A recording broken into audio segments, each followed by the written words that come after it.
When you line side power heaters and salt systems, dangerous things can happen. Kaboomie! Somebody could have been seriously hurt, and I'm gonna get to the bottom of this.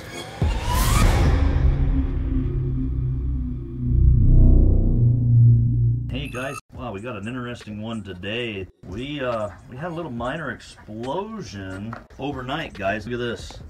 Plastic pipe embedded into a container that was about 3 feet away. When I opened up my tool tray and guess what, guys? Off the breaker, right here. This one going right here, going down to the salt system, straight to a breaker, and solar was draining back, creating a little bit of gas, and guess what, guys?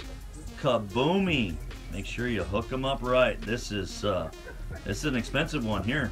Basically what we're doing is we want to get a really good recap on what took place and what transpired here, and I want to show you that's what's left of the three-way flow valve on the pool side, obviously sitting where it landed. The check valve is no longer in there, it's laying on the ground below me. It got completely blown out of the pipe. Basically a wrong electrical connection being made in the very beginning when the salt system was put on the pool. The salt system was wired on the line side. So this spa bypass line was sitting right here. There was a T on this side going back to the spa.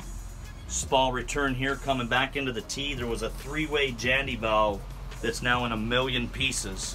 And that's part of that valve right there that was sitting right below this T, which controlled flow to the pool return line. I want to seriously let everybody know, when you line side power heaters and salt systems, dangerous things can happen.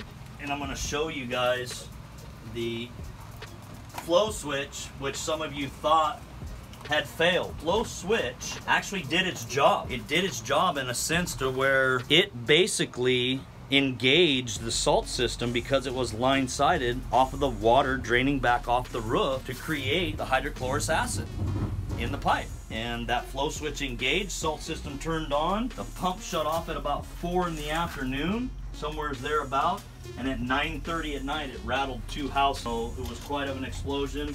And when I came out here yesterday to do the evaluation, before I said anything, I wanted to follow that power. Here's my power right here coming to my salt cell. It's on this wire here, guys, and it's on this wire right here to this quad breaker. It's line-sided right into a breaker. We're relying upon a flow switch to turn that salt system off. And the solar got added to the pool. That was the end of it. Beautiful relay up here for a filter pump relay. Line in, load out to a pump. So I'm gonna go and open up a quick box and show you that the heater also on this job is line-sided as well. Got beautiful connections being made in that IntelliTouch from the electrician, but just kind of bombed the whole installation. When you pull this out, look guys, we got 2 circuits sitting in a box.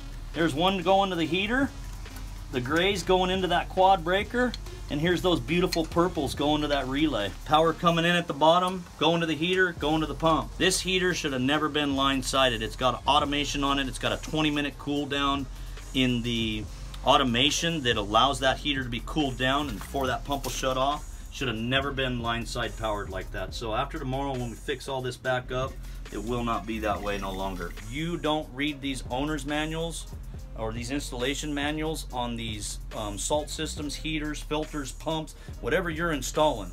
If you don't know how to install it correctly, do not put it in, because this not only could have hurt somebody, but this could have been a potential claim on somebody on behalf of any association that you belong to as a pool service tech.